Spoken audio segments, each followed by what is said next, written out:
আজ মনটা খুব খারাপ, কারণ আম্মু ঢাকা চলে যাচ্ছে আর আমাকে দেখাশোনা করার জন্য আমার মামাতো বোনকে রেখে যাচ্ছে। এই মেয়ে যে আমাকে কি করে সেটা ভাবলে আমার গায়ে এখনই জ্বর চলে আসে। এগুলো আমি রুমে বসে একা একা চিন্তা করতেছি। এর ভিতরে আম্মু আর আমার মামাতো বোন আমার রুমে আসলো। আবির, চলি, নিজের খেয়াল রাখবি আর ওর সাথে কোনো ঝামেলা করবি না। আম্মু, ঝামেলাটাকে তো আমার কাছেই রেখে যাইতেছ। এটি বলার মাত্রই দেখতে পেলাম পুতুল আমার দিকে রাগীভাবে তাকিয়ে রয়েছে। আমি ভয় পেয়ে নিচের দিকে তাকিয়ে রইলাম। আম্মু, তুমি আমাকে সহ নিয়ে যাও। যাকে আমার দেখাশোনার জন্য রেখে যাচ্ছ, এ মেয়ে মনে হয় আমাকে একা পেয়ে মেরেও ফেলতে পারে। সামনে তোর পরীক্ষা, তোকে কিভাবে নিয়ে যাব? আচ্ছা যাও, সাবধানে যাবে। কিছুক্ষণ পর আম্মু চলে গেল। আমি শুয়ে পড়লাম। এর ভিতরে আমার মামাতো বোনও আমার পাশে শুয়ে পড়লো। কি হলো আপু, এভাবে তাকিয়ে আছো কেন? আমি ঝামেলা, তাই না? সরি, মুখ ফসকে ঠিকটা হয়তো বলে ফেলেছি। এটা বলা মাত্রই আমার গালে টাস করে একটা থাপ্পড় দিয়ে দিল। তখন আমি বললাম, আসি না আসতেই আমাকে চড় মারতে শুরু করেছো? চুপ একদম। আমাকে কথা বললে মুখ ভেঙে দেবো। আমার সাথেই তো পারো এটা করতে। তুমি কেন আসলা আমাদের বাড়িতে? তোমাকে আসতে বলেছে কে? এ মা, ভিতর মুখে দেখি আজকাল সুন্দর সুন্দর কথা ফুটেছে। দাঁড়া, তোর এক্ষুনি ব্যবস্থা করতেছি। সরি আপু, তোমার মুখে মুখে আমি আর কোনোদিনও কথা বলবো না। মনে থাকে জানো। আর তোর চুলের এই অবস্থা কেন? তোকে একদিন বলেছি না এত বড় বড় চুল রাখবি না? আমার বন্ধুরা এত বড় বড় চুল রেখেছে, তাই আমিও রেখেছি। তাতে সমস্যাটা কি? তোর বাজে বন্ধুদের সাথে আমি হাঁটতে বারণ করেছি না? আপু, ওরা অনেক ভালো। চুপ একদম। বিকেলে আমার সাথে সেলুনে যাবি, একদম ছোট ছোট চুল বানিয়ে আনবি। আমি পারবো না। ছোট চুল বানালে আমাকে তো কোনো মেয়ে পছন্দই করবে না। মেয়েরা তোর দিকে যেন তাকায়, তার জন্য তুই চুল বড় রেখেছিস? শালা, তোর আজকে খবর আছে। আজকে তো সব চুল কেটে ছোট ছোট বানিয়ে দেবো, দেখিস। আপু, এগুলো তুমি কি বলতেছ? আপু, তুমি আমার সাথে কেন এমন করো? আমি তো কিছুই বুঝতেছি না। আমার বড় চুল লাগবে, আমি এগুলো কাটতে পারবো না। হুম, দেখবি কাটবে কি না। আমি গিয়ে রুম থেকে কেচে নিয়ে আসলাম। আপু, এটা এনেছো কেন? এখন মাথাটা আমার কাছে নিয়ে আয়। তুমি আমার চুল কাটবা? দেখো আপু, এটা যদি করো আমি কিন্তু চিৎকার দিব। ও মনু, বাড়িতে এখন কেউ নেই, চিৎকার দিলেও কোনো কাজ হবে না। আমি কিন্তু মাথাটা আমার কাছে আনতে বলেছি।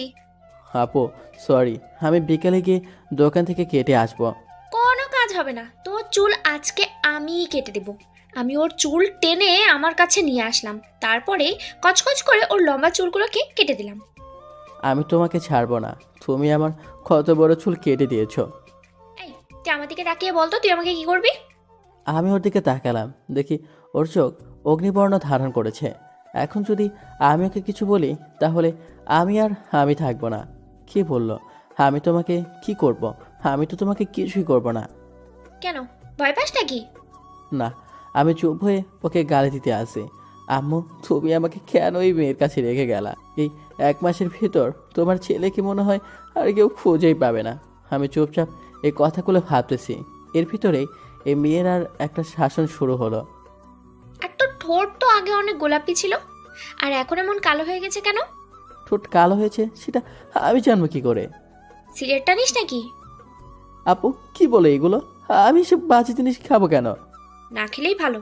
আর খাইলে তোর ঠোঁট দুটোর অবস্থা কাহিল বানিয়ে ফেলতাম। আর শোন, সিগারেট খাইলে কিন্তু তোর বউ তোকে কিস করবে না। না করলে আমি তো জোর করে করব। আমি করতে দিলেই তো তুই করবি। মানে কি? তুমি করতে দিবা মানে? মানে হলো তুই আমার মুখে মুখে কথা বলিস, তাই তোকে এখন চড় দিব। সরি, আর তোমার মুখে মুখে কথা বলবো না। তবু আর মেরো না। এমনি আসলে কেন যে আমাকে এত শাসন করে তা আমি কিছুই বুঝতেছি না। ওকে যে অনেক ভয় পাই, তার কারণ কিছু বলতেও পারি না। শোন, আমি যতদিন আছি ততদিন আমার কথা মতো না চললে আমি কি করতে পারি সেটা তো জানিসই। আমি তো তোমার কোনো কথাই ফেরি না, সব কথাই শুনি। Good boy. আচ্ছা, আমি এখন রান্না করতে গেলাম। মনে মনে বলতে লাগলাম, যাস না কেন রান্না করতে? কুত্তি, আমি যদি তোর ছোট না হতাম তাহলে তোর খবর 12টা করে ছাড়তাম। কিছুক্ষণ পরে আপু চলে গেল। আমি বিছানা থেকে উঠে আয়নার কাছে চলে আসি। আয়নার দিকে তাকিয়ে দেখি একটা পাগল দাঁড়িয়ে আছে। পরে বুঝতে পারলাম এটা তো আমি। চুল কেমনভাবে কেটেছে সেটা দেখলেই ওর উপরে আমার অনেক রাগ হয়। আমি এবার রেগে পুতুলের কাছে চলে আসি। যেভাবে রেগে আমার গায়ের কাছে আসলি মনে তো হলো আমার গায়ে হাত তুলবি। কি বলো এসব? তুমি আমার একমাত্র সিনিয়র মামাতো বোন, তোমার গায়ে আমি কখনো হাত তুলবো? যেভাবে আমার কাছে আসলে দেখে সবাই হয়তো ভয় পাবে। এর ভিতরে আমি বলে উঠলাম, দেখেছো এখন আমাকে কেমন লাগতেছে? পুরাই পাগলের মতো। এসব বিষয় নিয়ে আমি যেন একটা কথাও না শুনি, তাহলে আমি কিন্তু আগুন দিয়ে তোর মুখ পুড়ে দেব। ধুর, কি যে বলো না। তুমি চুল কেটে দিয়েছো, এখন তো আমাকে অনেক ভালো লাগতেছে। আচ্ছা, এখন তুই এখান থেকে যা, আমার এখানে কাজ আছে। আমি আবারও আমার রুমে চলে আসি। পুরো শরীরে শুধু রাগ আর রাগ। কেন যে হো আসলো। এখন আসুন পরিচিত হয়ে নেই। আমি আবির। যদিও এখন আমাকে আবির নামে কেউ চিনবে না। চুল কাটার কারণে এখন আমাকে পাগল ছাড়া আর কেউই ডাকবে না। আমি এবার ইন্টার সেকেন্ড ইয়ারে পড়তেছি।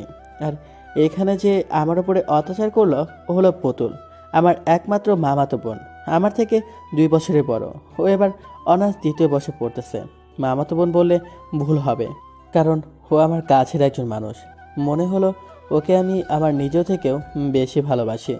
দুঃখের কথা হলো আমি ওকে এখনও ভালোবাসি, কথাটা জানাতে পারলাম না। জানাবো কেমনে আপনারাই বলেন। ও যে রাগী আর যে বদমেজাজি, ওর সাথে আমার কথা বলতেও ভয় লাগে। আমাকে সবাই ভীতু টাইপের লোক বলে। আসলে কি ভীতু তা হয়তো আমি নিজে চাই না। ওকে আমি সেই ছোটোবেলা থেকে পছন্দ করে এসেছি। ভয়ের কারণে বলতেই পারি না। হরিণ যেমন ভাগকে ভয় পায়, তেমনি আমি আমার মামাতো বোনকে ভয় পাই। ও যখন রেগে যায়, ওর চোখের দিকে তাকালেই আমার মনে হয় হিসু পড়ে যায়। রাগ হলে চোখ দুটো রক্তবর্ণ ধারণ করে, তাতে আমার কাজ হয়ে যায়। ও দেখতে ওর নামের মতোই। নামটা যেমন সুন্দর, তেমনি ও দেখতেও পরীর মতো। হঠাৎ চোখে ঘুম এসে গেল, তাই আমি ঘুমিয়ে পড়লাম। দুপুরবেলা পুতুল এসে ডাকতে লাগলো, এই উঠে পড়, গোসল করবি না? বেলা অনেক হয়ে গেছে। আপু এখান থেকে যাও তো, আমাকে একটু ঘুমাতে দাও। আরেকবার পারলে বল যে উঠবি না। তোর বাল শান্তিতে একটু ঘুমাতেও দেবে না। বাল আর ভালো লাগে না। এই মেয়ে যতদিন এই বাড়িতে থাকবে ততদিন আমার একটু শান্তিই নেই। কি হলো, বসে আছিস কেন? ওয়াশরুমে যাস না কেন? আমি গোসল করে নিলাম। তারপরে আবার আমার রুমে এসে দেখি পুতুল নামাতাতে করতেছে, তাই আমি আবার শুয়ে পড়ি। আবির, খেতে চল। আমি ওর সাথে খাবার টেবিলে চলে আসি। ও আমাকে খাবার বেড়ে দিল। খাবারটা অনেক ভালো হয়েছে। মনে মনে ভাবলাম, আজকে আমার সাথে তুমি অনেক কিছু করেছো, তাই দেখো তোমার অবস্থাটা কি করি। আপু এগুলো কি রান্না করেছো? এগুলো খাবার না অন্য কিছু? কেন ভালো লাগে না? বাজে রান্না, একদম জঘন্য। এত বড় কথা! শালা দেখ আমি কি করি। আমি খাবারের প্লেটটা ওর কাছে টেনে নিয়ে আসলাম। আরে খাবারের প্লেট নিয়ে গেল কেন? খাবার তো ভালো হয়নি, তাই তোর খাওয়ার কোনো প্রয়োজন নেই। তবু আমি খাবো, দাও না, অনেক খিদে লেগেছে। তোকে আমি কোনো খাবার দেবো না, যা এখান থেকে। আমি রাগ করে ওখান থেকে উঠে পড়ি। তোর খিদেটাও লেগেছে প্রচুর। কেন যে এই মেয়েকে রাগিয়ে দিলাম সেটা আমি কিছু বুঝতেছি না। সকাল থেকে কিছুই খাইনি, খিদেটাও লেগেছে প্রচুর। আমি ছাদে চলে আসি। ছাদে এসে আড়ালে বসে পড়ি।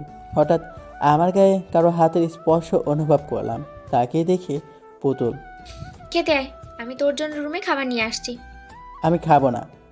আবির, আমি কিন্তু রেগে যাচ্ছি। যতই রেগে যাও না কেন, আমি তোমার খাবার খাবো না। আমি ওর হাত টেনে আমার কাছে নিয়ে আসলাম, তারপরে কি ভেবে যেন জড়িয়ে ধরলাম। আরে আরে, দেখো দেখো কি করতেছে। চুপ একদম, কোনো কথা বলবি না। তুই আর একবার বল যে আমার সাথে যাবি না, তাহলে তোকে নিয়ে ছাদ থেকে লাফ দেবো।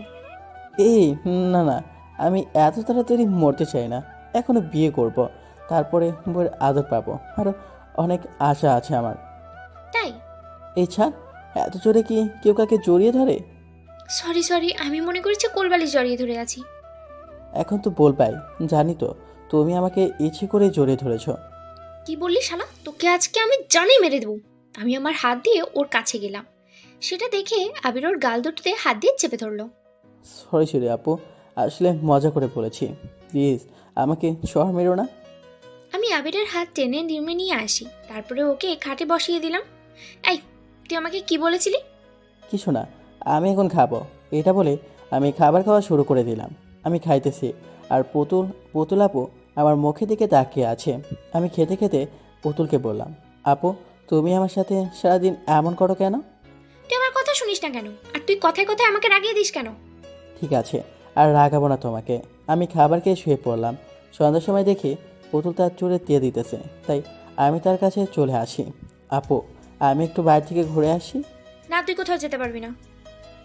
যাই, কিছুক্ষণ পরে চলে আসবো প্লিজ। তুই গেলে আমি একা একা থাকতে পারবো না, আমার ভয় করবে। আরে আল্লাহ, কিছুক্ষণ পরে তো আবার আসবো। আচ্ছা যা, 7:30টার ভিতরে চলে আসবি। যদি একটু দেরি হয় তাহলে আমি আর দরজা খুলবো না। ঠিক আছে। আমি দরজা খুলে বাইরে চলে আসি। তারপরে রওনা দিলাম আমাদের বন্ধুদের আড্ডা হলে। কিছুক্ষণ পর ওদের কাছে চলে আসি। আমার সাথে সাথে আসার সাথে সাথে ওরা আমাকে দেখে হাসি শুরু করে দিলাম এক শালাকে চর। শালারা হাসতেছিস কেন? তোর মাথায় চুল নেই তাই তো হাসছি। চুল গেল কোথায়? কাকে খেয়ে ফেলেছে নাকি? আর বলিস না, আজকে মামাতো বোন এসেছে, আর এসেই আমার এই অবস্থা করেছে। তো তুই কিছু বললি না? কী আর বলবো, তার সাথে কথা বলতেই তো আমার হাত পা কাঁপতে থাকে। দেখে যে আমি অনেক ভয় পাই। তুই আসলে একটা ভীতু। আমাদের ফ্রেন্ডস লিস্টে তুই 1 নম্বরের ভীতু। শালারা আর পশাবি না, তাহলে তোর নাক ফাটিয়ে দেব।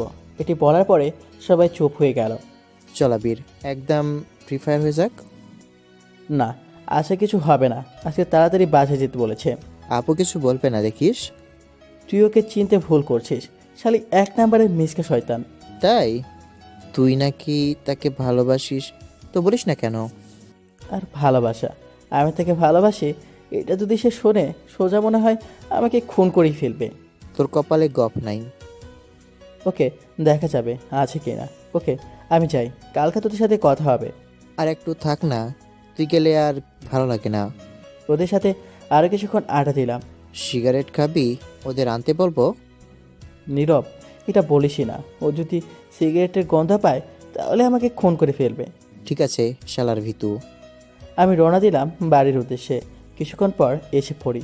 কলিং বল দেওয়ার পরে, ওখানে দাঁড়িয়ে থাক, 20 মিনিট লেট হয়েছে। আপু সরি, কি দেরি হয়েছে। আবারও কথা বলিস? আমি এসে দরজা খুলে দিলাম। কি হলো, ঢুকতেছিস কোথায়? আগে শাস্তি পেয়ে যাবি না? পুতুল, তুই কিন্তু বেশি করতেছিস। তুই আমাকে তুই তুকারি করিস? কুত্তা, তোর শাস্তি আরো বাড়ছে। চর তো মেরেই দিয়েছ, আবার কি শাস্তি দেবা শুনি? এক পা উপরে করে কান ধর। আমি পারবো না। না পারলে বাইরে থাক, আমি দরজা আটকে দিতেছি। না না, ধরতেছি তো। আমি কান ধরা শুরু করে দিলাম। আমি কানে ধরে আছি, সেটা দেখে পুতুলের কি হাসি। মন চায় কী যে করি, সেটা না হয় না বলাটাই ভালো। বললে কি না আরও শাস্তি বেড়ে যায়। এ আপু হয়েছে। তুই আমাকে তুই তুকারি করেছিস, তার জন্য আরো কিছুক্ষণ কান ধরে থাক। পা তো ব্যথা হয়ে যাইতেছে। ব্যথা হলে তোর গোড়া থেকে কেটে দিব নে। ধুর, যদি তোমাকে কোনো সময় ভালোবাসার কথা বলতে পারি, আর যদি তুমি আমার ভালোবাসাটা অ্যাকসেপ্ট করো, তাহলে তোমাকে যা জ্বালামো সেটা তুমি চেয়ে চেয়ে শুধু দেখবে। এখন ভিতরে ঢুক। পাটা পুরো ব্যথা হয়ে গেছে। এক পা দিয়ে মাটিতে ভর দিতে পারতেছি না। অনেকক্ষণ কষ্ট করে আমার রুমে চলে আসি। এসে শুয়ে শুয়ে ভাবতেছি ওকে কি করে প্রপোজ করা যায়। এর ভিতরে ও আমার কাছে এসে পড়ে। কি হলো, আমাকে দেখে এমন করলি কেন? আমি কারোর সাথে রাগ করিনি। ওলে ওলে বাবুটা, উঠে পড়, আজকে তোকে নিয়ে হাঁটতে বেরোবো। এত রাতে? না রে বাবা, আমি পারবো না। এখনো বেশি রাত হয়নি, আসতে বলেছি কিন্তু। দরজার তালা লাগিয়ে দুজনে হাঁটা শুরু করে দিলাম। ওর পাশে হাঁটতে আমার ভালোই লাগতেছে। হালকা হালকা শীত করতেছে। আমি গুটিসুটি হয়ে আছি। এমন করতেছিস কেন? শীত কি বেশি করে? আয়, আমার চাদরের ভিতরে আয়। না, রাস্তায় অনেক মানুষ আছে। এখন পর্যন্ত আমি তো কাউকেই দেখতে পেলাম না। তবুও এত রাতে এটা করা ঠিক হবে না। আমি ওকে টেনে আমার চাদরের ভিতরে নিয়ে বললাম, এত বেশি বুঝো কেন? কই বেশি বুঝি, তোমার গায়ে যদি স্পর্শ লাগে তাই তো আসতে চাইছিলাম না। লাগলে কি হবে? লাগলে আবার অন্য কিছু হয়ে যেতে পারে। কি হবে? কিছু না। শয়তান ছ্যামড়া, তুই এই মাত্র বাজে কথা বলতে চেয়েছিস, এখন তোকে তো শাস্তি দেওয়াই লাগবে। এটু আবার শাস্তি? তোমাকে নিয়ে আমি আর পারি না। পারিস কি না সেটা এখনই দেখিয়ে দেবো। আবির, তুই আমার চাদরের ভিতরে থাকবি ঠিকই, তবে আমার গায়ে কোনো প্রকার স্পর্শ যেন না লাগে। হে আপু, এগুলো কি বলতেছো? তোমার চাদরের ভিতরে থাকলে তো স্পর্শ লাগবে। তার চেয়ে ভালো হবে আমি বের হয়ে যাই। ওকে, স্পর্শ লাগলে কোনো সমস্যা নেই। আমাকে সবাই বলে আমি নাকি ভীত। আমি কম যাই কিসে। আমি ওর কোমরে হাত দিয়ে হাঁটা শুরু করে দিলাম। এমন সময় আমির আমার কোমরে হাত দিলি কেন? ভুলে হাত রেখেছিলাম, সরি। হাত নামাইতেছি। এই, হাত নামানো লাগবে না। আমি আর আবির হাঁটতেছি, হাঁটতে হাঁটতে অনেক দূরেই চলে এসেছি। অনেক বাতাস হচ্ছে। আপু, আমার আর অনেক শীত লাগতেছে, এখন কি করব বলো? এখন কি তুই বলতে চাইছিস যে আমি তোকে জড়িয়ে ধরি? ছি ছি ছি ছি, এগুলো তুমি কি বলো? আর আমি কি তোমাকে জড়িয়ে ধরতে বলেছি? শয়তান, তুই তো মনে মনে এটাই ভাবতেছিলি। হে আপু, তুমি বেশি কথা বলো, চলো বাড়িতে ফিরে যাই। একটা থাপ্পড় দিব। এই মাত্র আসছি, আর এখনই বাড়িতে যাব? তোমার ইচ্ছে। আমার কাছে আয়, থাপ্পড় মারি। আমি থাপ্পড় মারতে বলেছি? তুই তো বললি তোমার ইচ্ছে, তাই আমার ইচ্ছে করতেছে তোকে একটা থাপ্পড় মারি। এবার মারলে দেখবা আমি কি করি। আচ্ছা, যা করার করিস, দেখি তুই কি করতে পারিস। হে আপু, এভাবে তাকায়ও না, তোমার চোখ দুটো যেমন মায়াবী তেমনই রাগে। আবির, চুপ কর তো। আমি আর আবির হাঁটতে হাঁটতে অনেক দূরে চলে আসি। কিছু দূরে আসার পরেই কতগুলো ছেলে আমাদের এভাবে দেখে বাজে বাজে কথা বলা শুরু করে দিল। মামা, এত রাতে মাল চাইতেছে, তুলে নিয়ে গেলে আজ ভালোই মজা হবে। কথাগুলো শুনে আমার অনেক খারাপ লাগতো, তাই আমি ওদের কাছে চলে যেতে যাব। এমন সময় পুতুল আপু আমার হাত টেনে ধরলো। তোর ওখানে যাওয়া লাগবে না, চল বাড়িতে যাব। তোমাকে ছেলেগুলো এইসব কথা বলতেছে, আর আমি সহ্য করতে পারতেছি না। চুপ কর, মারামারি করা লাগবে না। আমি রাগে চলে যাচ্ছি। কিছুক্ষণ পর ছেলেটা বলল, দেখ, আমি তোর সাথে মারামারি করতে চাই না। তার চেয়ে ভালো হবে তুই এই মেয়েটাকে আমাদের কাছে দিয়ে দে। আমরা আজকে রাতে মজা করে কালকে তোর কাছে ফেরত দিয়ে দেব। এখন আর নিজেকে আটকাতে পারলাম না। আমি গিয়ে শালার নাক বরাবর ঘষি লাগিয়ে দিলাম। এই শালাই আমাকে মেরেছে, এই শালাকে তোরা শেষ করে দে। ওরা ছিল তিনজন, একে একে ওরা আমার কাছে আসতেছে, আর আমি সবাইকে মাটিতে শুয়ে দিতেছি। এত শক্তি আমার গায়ে আজ যে কোথা থেকে আসলো তা আমি নিজেও জানি না। আমি ছেলেটাকে ছেড়ে দে, মরে যাবে তো। আমি পুতুলকে ধাক্কা মারলাম, তারপর ওদের আবারও মারা শুরু করে দিলাম। এমন সময় পুতুল আমার হাত টেনে বাড়ি দিকে নিয়ে গেল। কিছুক্ষণ পরে আমরা এসে বাড়িতে পৌঁছালাম। তোকে মারামারি করতে বলেছিলাম? তোমাকে কী সব বাজে কথা বলছিল?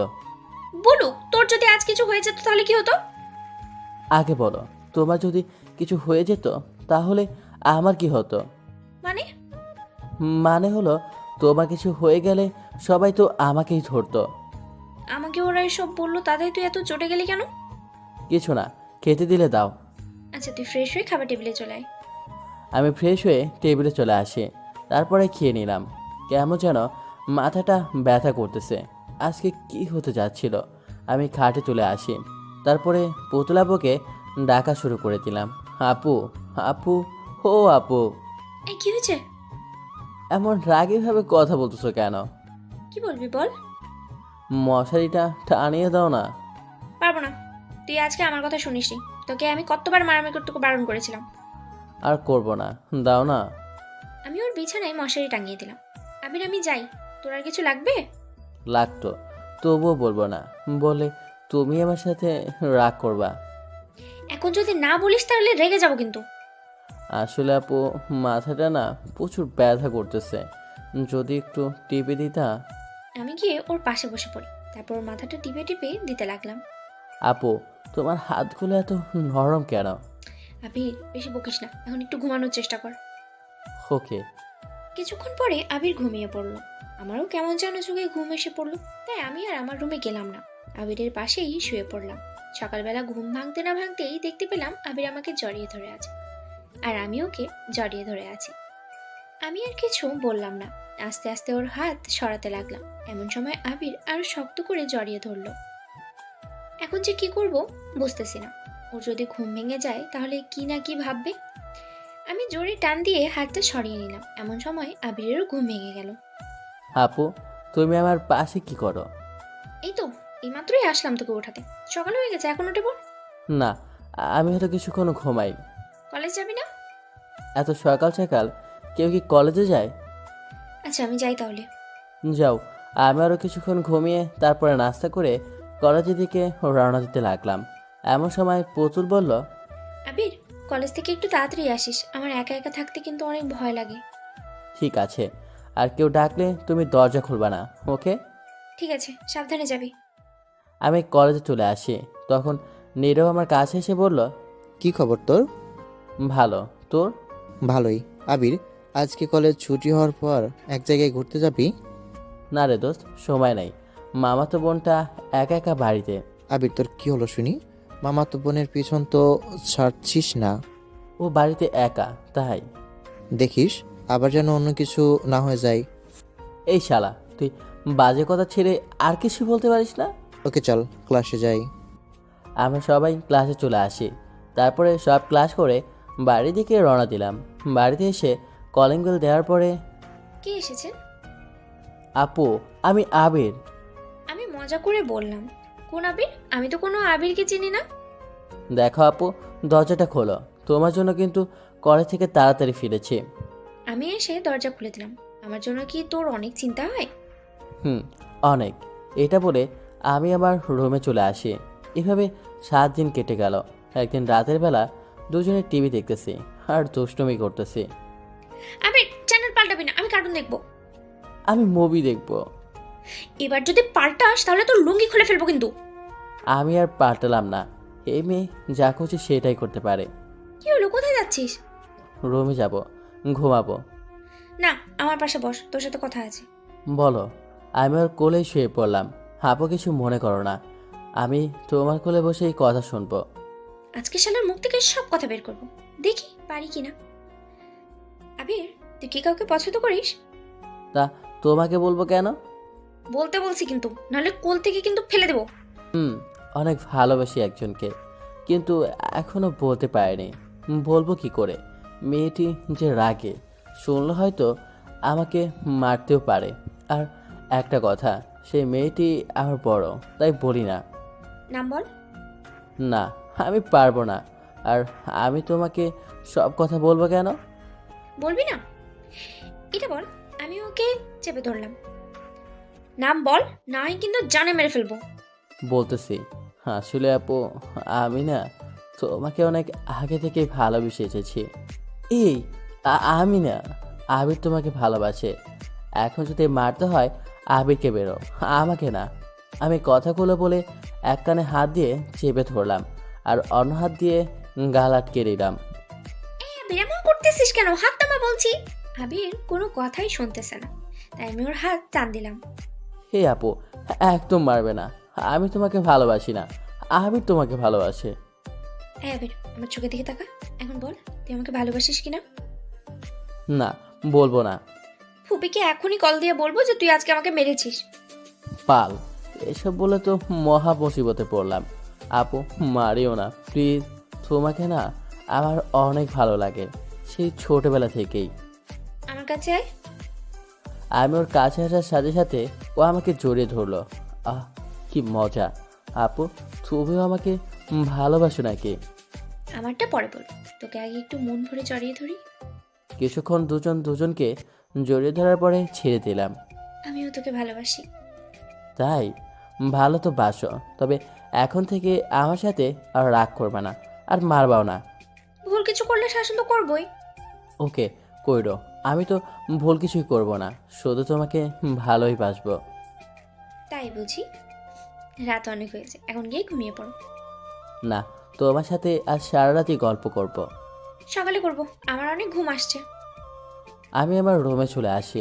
আজ অনেক খুশি খুশি লাগতেছে। পুতুল আমাকে ভালোবাসে, তাই। তাহলেও ভবিষ্যতে আমার সিনিয়র বউ হবে। এগুলো ভাবতে ভাবতে ঘুমিয়ে পড়লাম। এভাবে আমার দিনগুলো ভালোই চলছিল, দুজনের ভালোবাসা আর খুনছুটি দিয়ে। কালকে আম্মু এসেছিল, তাই আজকে পুতুল চলে যাবে। আবির, আমার সাথে যাবো আমাদের বাড়িতে। কেন? সামনে তো আমার পরীক্ষা। পরীক্ষা তো আরো কিছুদিন পরে, আমার সাথে চল, 2 দিন পরে চলে আসিও। কি আর করার, আমিও রাজি হয়ে যাই, কারণ ও চলে গেলে আমার একটুও ভালো লাগবে না। আমি ফুপুর কাছে চলে আসি। তারপরে তার কাছ থেকে বিদায় নিয়ে দুজনেই চলতেছি আমাদের বাড়ির উদ্দেশ্যে। দুজনেই বাসে উঠে পড়ি। তারপরে অনেক ঘন্টা পরে আমাদের বাড়িতে এসে পৌঁছালাম। আবির, তুই গিয়ে ফ্রেশ হয়ে নে। আমি মামামিকে সালাম দিয়ে রুমে চলে আসি। তারপর ফ্রেশ হয়ে কিছু খেয়ে নিলাম। তারপরে ঘুমিয়ে পড়লাম। পরের দিন। আবির, আমি কলেজে গেলাম। যাওয়া লাগবে না, তুমি গেলে আমার একটুও ভালো লাগবে না। তাহলে তুমিও আমার সাথে চলো। তোমার সাথে গিয়ে কি করব? তার চেয়ে ভালো হবে তুমি থেকে যাও। না শোনা, অনেক দিন যায়নি, চলো আমার সাথে, তুমিও যাবে।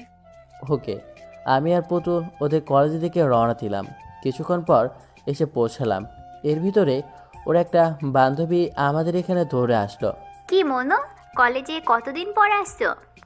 তোকে না বলেই গেলাম যে ফুপু বাড়িতে যাব। আসলি কবে? এই তো কালকে। ভাও, পুতুল ছেলেটা কে? হাই, আমি রিয়া। আমার দিকে হাত বাড়িয়ে দিয়ে কথাটা বলল। আমি তার হাতে হাত মিলালাম।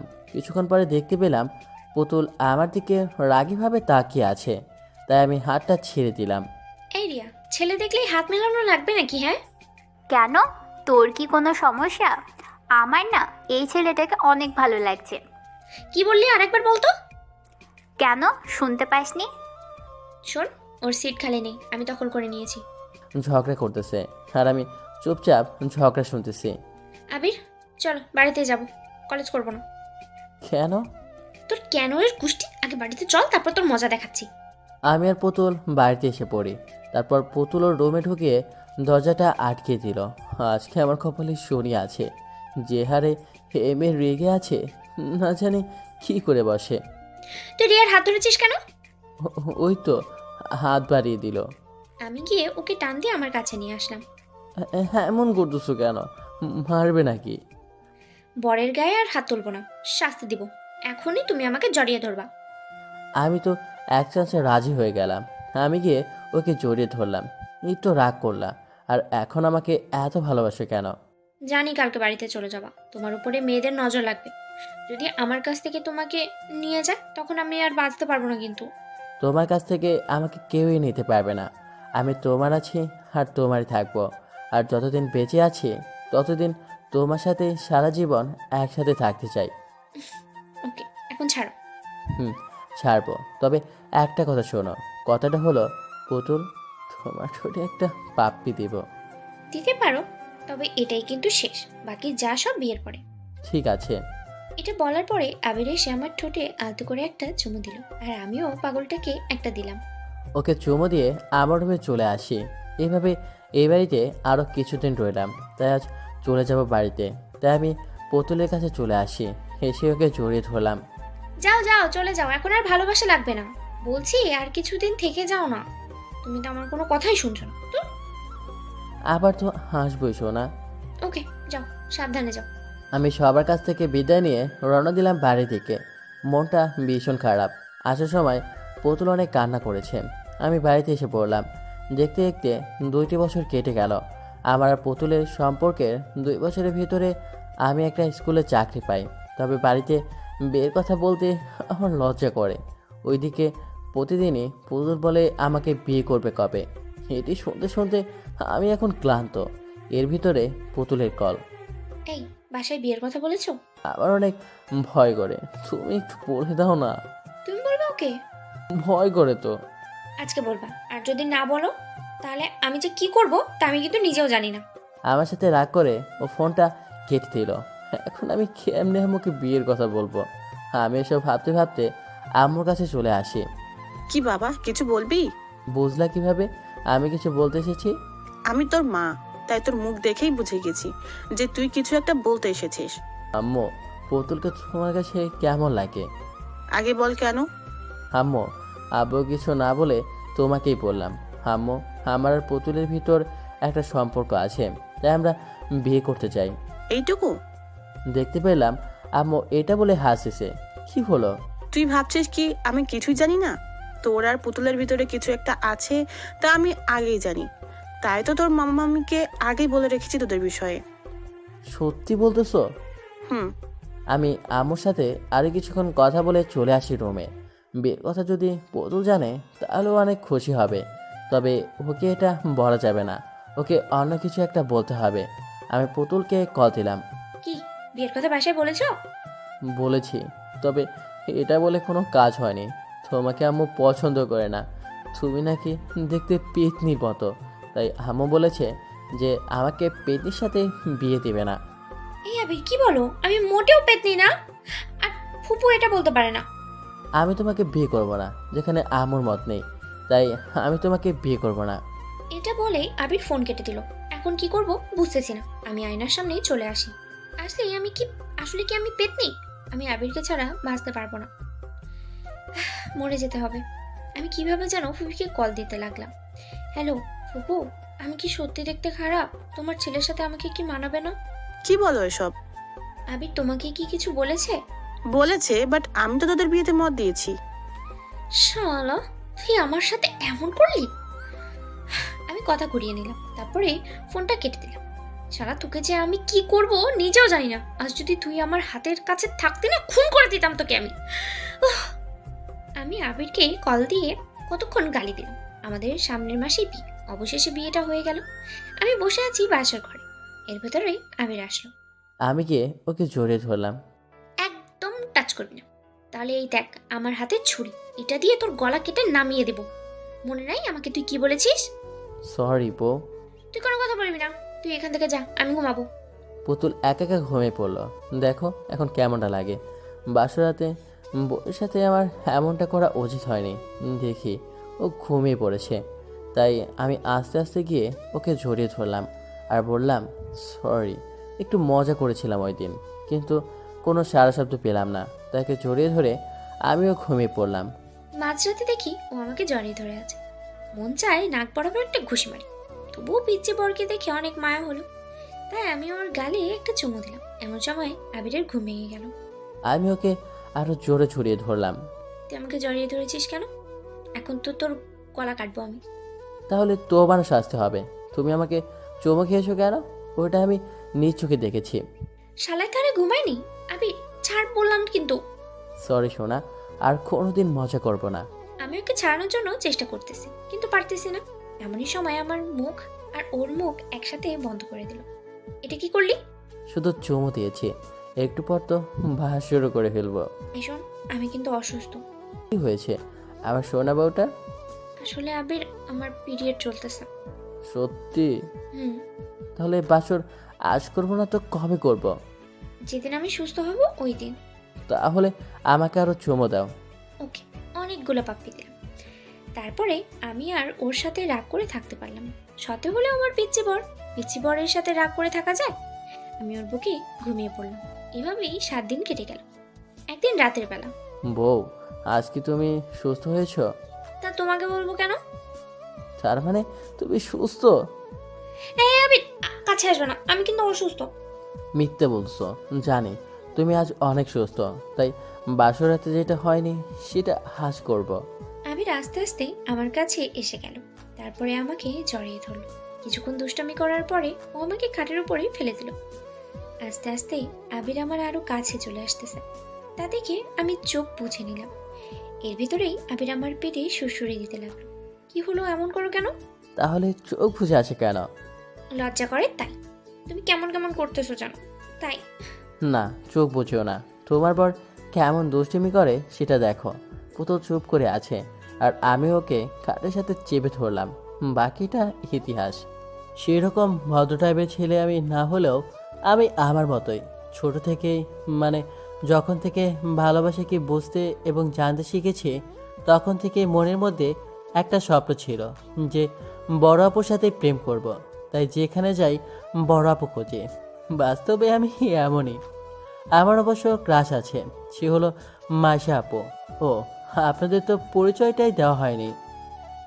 আমি হলাম নীল, এবার অনার্স ফার্স্ট ইয়ারে, আর মাইশা আপু এবার থার্ড ইয়ারে। তবে ছোট থেকেই আমি তাকে চিনি, মানে আমার বাবার বন্ধুর মেয়ে। সেই খাতিরে যাওয়া আসা চলে দুই পাশায়।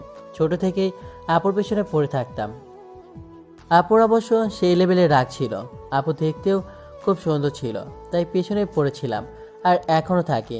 একদিন মাসে আপুদের বাসায় যাই, আপুকে দেখলাম পড়তেছে। তখন আমি ট্রেনে আর আপু ইন্টার সেকেন্ড ইয়ারে। তো আপুর কাছে গেলাম। কি করছো মাসে আপু? লুডো খেলছি, দেখিস না কি করছি। ও, পড়ছো? হ্যাঁ, এখন আমি বিরক্ত করিস না তো। কই বিরক্ত করলাম? না, বললাম আর কি। আপু, একটা কথা বলতাম। তাড়াতাড়ি বলে যা। না থাক। কি বলবি বল। থাক, আর না বলি। বেশি ঢং না করে বলে ফেল। আপু, আমি না তোমাকে। কি আমাকে? যা, আমার লজ্জা করে। ওই, তুই ছেলে না, ছেলেদের লজ্জা থাকে না। থাকে না? ও আচ্ছা, এত করে যখন বলছো বলে ফেলি, আমি তোমাকে ভালোবাসি। কুত্তা দাঁড়া তুই। আম্মু, আমার রুমের ঝাড়ুটা কই? বড় বোনকে প্রপোজ করিস না? তোর থেকে আমি 3 বছরে বড়। তুই দাঁড়া। না আপু, 2 বছরের। আমি 1 বছর যাইনি আর 1 বছর পড়েছি। তাতে কি, বড় তো নাকি? আর তুই এখনো এসএসসি পাশ করলি না, আর প্রেম? দাঁড়া তুই, তোর অবস্থা আমি খারাপ করবো আজকে। এত হুমকি দিলে তো বিড়ালও পালাবে, আর আমি তো মানুষ। এই কই যাস? দাঁড়া। আন্টি দেখো না, মাইশা আপু নাকি মারবে। কেন রে মাইশা, আমার ছেলেটাকে মারতে চাচ্ছিস? আন্টি ছেলে নেই, তাই আমাকে ছেলের মতোই ভালোবাসে। তুমি জানো নীল কি করেছে? ও আমাকে প্রপোজ করেছে। কি রে নীল, এটা কি সত্যি? হ্যাঁ আন্টি, করেছি। আমি মাইশা আপুকে বোনের মতো ভালোবাসি। ও, এই জন্য তুই মারবি? না মা, ও মিথ্যে বলছে। অনেক হয়েছে, এখন গিয়ে পড়তে বস। আর নীল, তুই আয়, এসে খাওয়া দাওয়া কর। কিন্তু মা। কোনো কিন্তু না, যা গিয়ে পড়তে বস। আচ্ছা। যাওয়ার সময় একটা ফ্লাইং কিস দিলাম। মাইশা আপু রাগে মারতে আসতে লাগলো, আর আমি দৌড়ে আন্টির কাছে গেলাম। এই তো জ্বালানো শুরু হলো আপুকে। মাইশা আপুকে সময় অসময়ে ভালোবাসি বলতাম, আর আপু রেগে গিয়ে মাঝে মাঝে উত্তম মাধ্যম দিত। ছোট ছিলাম তো, তাই কিছু মনে করতাম না। মনে রাখবেন, 18 বছরের নিচে সবাই শিশু। আপু ইন্টারে ভালো ফলাফল করলো, আর একটা ভালো ভার্সিটিতে চান্স পেল, তাই চলে গেল সেখানে। মজা করতে করতে কখন যে ভালোবেসে ফেলেছি নিজেও জানি না। তাই 2 বছর অনেক কষ্ট করে পড়ে ইন্টার দিলাম, ভালো রেজাল্টও করলাম, আর আপুর ভার্সিটিতে চান্স নিলাম। ভালো রেজাল্ট থাকায় বেশি কষ্ট করতে হয়নি, তাই হয়ে গেলাম ভর্তি। কিন্তু মাইশা আপু জানে না যে আমি ওখানে ভর্তি হয়েছি। তো গেলাম প্রথম দিন, আমার কয়েকজন বন্ধু ওখানেই ভর্তি হয়েছে। তাদের সাথে দেখা করে ক্লাস করতে গেলাম। ক্লাস করে বের হচ্ছি, এমন সময় মাইশা আপুর সাথে দেখা। আমায় দেখে তো চমকে উঠল। তুই এখানে? কেন, চান্স পেতে পারি না? তা না, তবে হঠাৎ করে তোকে দেখলাম, বলিসনি তো। বলিনি, এমনি। বাহ, ভুলে গেলি? তোমারে ভুলবো কেমনে, আমার তো সব জুড়েই তুমি। আবার শুরু হয়ে গেল? তোমার জন্যই তো এখানে আসা। মার খেতে যাস নাকি? তোমার হাতে বিষও খেতে পারি, মারটা আবার কি? বাদ দিবি? আচ্ছা ঠিক আছে, অনেক সময় আছে। কিসের? কিছু না। আচ্ছা বল, আন্টি আঙ্কেল কেমন আছে? ইস রে, নিজের শ্বশুর শাশুড়িকে আন্টি আঙ্কেল বলে কি মাইয়া? কি বললি? মনের কথা শুনতে পায় নাকি? খিতা কমো, কিছু বলিনি তো। আমি কি জিজ্ঞেস করলাম? ও আছে, ভালোই। আচ্ছা, এখানে যেহেতু থাকবি, কোনো কিছুর প্রয়োজন হলে বলবি। আর বাদরামিটা না একটু কম হলেই চলবে। আমি তো তোমার সাথে বাদরামি করার জন্য এখানে এসেছি, খালি দেখে যাও। আচ্ছা ঠিক আছে। আচ্ছা। এভাবে শুরু হলো ভার্সিটির যাত্রাপথ আমার, আর তার পিছনে লেগে থাকা। ভার্সিটিতে আসার পর থেকেই সারাক্ষণ মাইশা আপুর পেছনে লেগে থাকে। সে যেখানে যায় আমিও তার পেছনে পেছনে যাই। ক্লাসের সময়টা ব্যতীত সবসময় তাকে জ্বালাতে লাগলাম। তার বান্ধবীদের সাথে থাকলে তাদের সাথেও মজা করতাম। সবাই ভাবতো আমি তাদের সমবয়সী, কারণ আমিও তো সবসময় তাদের পিছনেই লেগেছিলাম। একদিন ভার্সিটি আসার পর জানতে পারলাম মাইশা আপু আসেনি। মনটা খারাপ হয়ে গেল অনেক। যেহেতু আমাদের দুজনের বাসায় অন্য শহরে, তাই আমরা হোস্টেলে থাকতাম। আমি জানতাম না সে কেন আসেনি, তাই তার হোস্টেলের সামনে যাই। তারপর মাইশা আপুর এক বান্ধবীকে ফোন দিয়ে আসতে বলি, নীলা আপু, মাইশা আপুর কী হয়েছে? আজকে কলেজে আসলো না যে? মাইশা একটু অসুস্থ। কি হয়েছে? ওর জ্বর আসছে। ডাক্তার দেখানো হয়েছে মাইশা আপুকে? না, কে নিয়ে যাবে? আচ্ছা আমি আসতেছি, মাইশা আপুকে নিয়ে নিচে আসো। ঠিক আছে। তারপর নীলা আপু মাইশা আপুকে নিয়ে আসলো। আমি মাথায় হাত দিলাম মাইশা আপুর, দেখি প্রচণ্ড গরম। তারপর তাকে নিয়ে হাসপাতালে গেলাম, ডাক্তার দেখালাম। আসার সময় দুজনেই চুপ হয়ে আছি। তোমার গায়ে এত জ্বর, আমায় ফোনও তো করতে পারতে একটা। ওই, আমি তোর আপু হই, সেইভাবে কথা বল। আচ্ছা বলছি আপু, তোমার গায়ে এত জ্বর, আমায় তো একটা ফোন করতে পারতে, তাই না? তোকে কেন ফোন দিব? হ্যাঁ। আচ্ছা মা, আমার তোমাকে প্রশ্ন করাই ভুল হয়েছে, মাফ করে দিও আমায়। কি? আমি তোর মা? ওই, আমি কোন দিক দিয়ে তোর মা লাগি? হ্যাঁ। না আপু, আমার ভুল হয়ে গেছে, দয়া করে আমায় মাফ করে দিন। হুম, আর বেয়াদবি করবি না। আমার সাথে সব সময় আপু ডাকবি, ঠিক আছে? জান বাঁচলে লাখও পায়। এই সময় এই মেয়ের হাত থেকে বাঁচা ফরজ, তাই রাজি হয়ে গেলাম। হ্যাঁ হ্যাঁ, ঠিক আছে আপু। গুড। এখন আমায় নামিয়ে দে। আর আব্বু আম্মুকে এই ব্যাপারে একদম বলবি না যে আমি অসুস্থ। আচ্ছা, আমি গেলাম। দেখো না শুধু কি করে, তোমায় তো আমি আমার বউ বানিয়ে ছাড়বো। তারপর আঙ্কেলকে ফোন দিলাম। Hello uncle.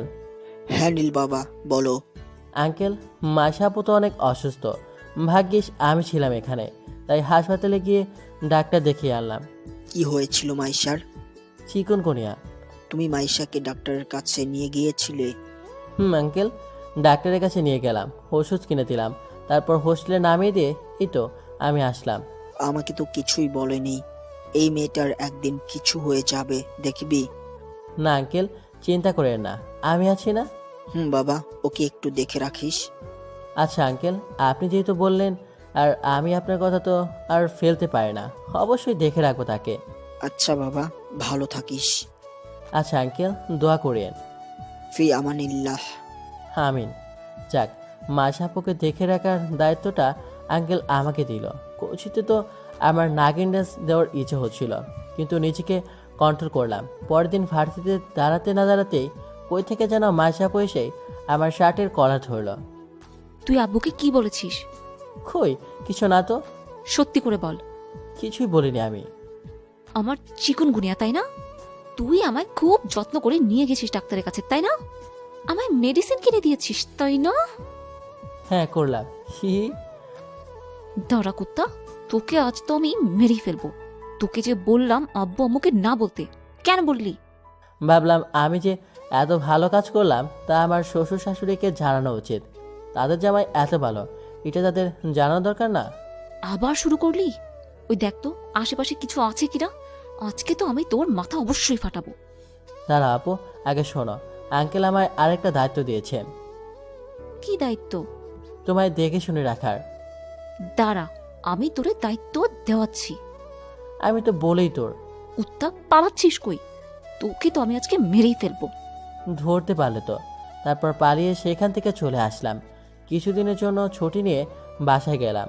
আমার আম্মু অসুস্থ ছিল তো, তাই 1 সপ্তাহ বাসা থেকে ভার্সিটি চলে এলাম। এসে যা শুনলাম তাতে প্রচণ্ড শখ খেলাম। মাসাপু নাকি এক সিনিয়র ভাইয়ের সাথে রিলেশন শুরু করেছে। তাই পরের দিন সকাল সকাল ভার্সিটিতে গেলাম, কারণ মাসাপুর সাথে দেখা করতে হবে, জানতে হবে এটা সত্যি না মিথ্যা। কিন্তু আপুর সাথে দেখা হওয়ার পর যা হলো। ভার্সিটিতে অনেক সকালবেলা আসার কারণে বসে থাকতে হচ্ছে, এদিকে মনও ভালো না। বসে থাকতে থাকতে আমার বন্ধু রিফাতের ফোন। কই তুই? ভার্সিটিতে। এত তাড়াতাড়ি? দরকার আছে একটু। মাইশাপুর জন্য? হুম। কেন তুই শুনিসনি যে আপু? আমি সব জানি, তুই কি জন্য ফোন দিয়েছিস সেটা বল। আরে দোস্ত, একটা সমস্যা হয়েছে। কি সমস্যা? আমাদের সিয়ামের আপুর আলিশা আছে না? চিনি। কেন, কি হয়েছে? ওই আপুর রক্ত লাগবে। এখনই খুব বড় ঘটনা ঘটতে ধরে বেঁচে গেছে। তার রক্তের গ্রুপ আর তোর রক্তের গ্রুপ একই। তুই এই হাসপাতালে চলে আয়। কি ঘটতেছিল? এখানে আয়, আগে রক্ত দে, তারপর বলছি। আচ্ছা, আমি আসতেছি, 5 মিনিট লাগবে। আচ্ছা আয়। যদিও বা আমার মাসি আপুর সাথে কথা বলতে হতো, তবুও একজন মানুষের জীবনের চেয়ে বেশি গুরুত্বপূর্ণ আর কিছুই না। তাই হাসপাতালে চলে গেলাম। হাসপাতালে যেয়ে দেখি আমার বন্ধুরা সবাই আছে। আসলে আমার বন্ধু সিয়ামের বোন হয় আলিশা আপু, তাই আমাদের সবাই আছে। আমি গিয়ে দাঁড়ালাম, সাথে সাথেই আমায় নিয়ে যেয়ে রক্ত দিল। এটা আমার প্রথমবার রক্ত দেওয়া, তাই মাথাটা একটু ঘুরছিল। তাই কিছুক্ষণ বিশ্রাম নিলাম। তার কিছুক্ষণ পর সবাই আমার কাছে এলো। এখন বলতো কাহিনীটা কি? আসলে আপুর একটা ছেলের সাথে সম্পর্ক ছিল। আমরাও জানতাম না ব্যাপারটা, শুনেছিলাম ছেলেটা ভালো, আমরা দেখিনি ছেলেটাকে। তো আপু যেটা বললো সেটা হলো আপুকে ডেকেছিল দেখা করার জন্য, তাদের রিলেশন 1 বছরের উপলক্ষে। এর আগেও অনেকবার দেখা করতে গিয়েছে, আর কালকেও গিয়েছিল। তারা আরও কিছু বন্ধু মিলে আপুকে রেপ করতে আসে। ওই যে পুকুর পাড়টা আছে না পুরাতন বাসার সামনে, ওখানে। কিন্তু ওই সময় সাদেক আর আমি ওই পাশ দিয়ে যাচ্ছিলাম, তখন কারো চিৎকার শুনে আমরা ওখানে যাই, আর আমাদের আশা দেখায় ওরা পালিয়ে যায়। যাওয়ার আগে আপুকে মেরে যায়, সেই কারণে অনেক রক্ত বের হয়। তুই ছেলেটাকে চিনিস? না, আমি চিনি না। নাম কি জানিস? না, মনে হয় রুদ্র। আবুকে একবার বলতে শুনেছিলাম, কিন্তু একদম ঠিক করে বলতে পারি না। কই পড়ে? আরে বেটা, নামে জানি না আর কই পড়ে কেমনে জানবো? ও, সেটাও ঠিক।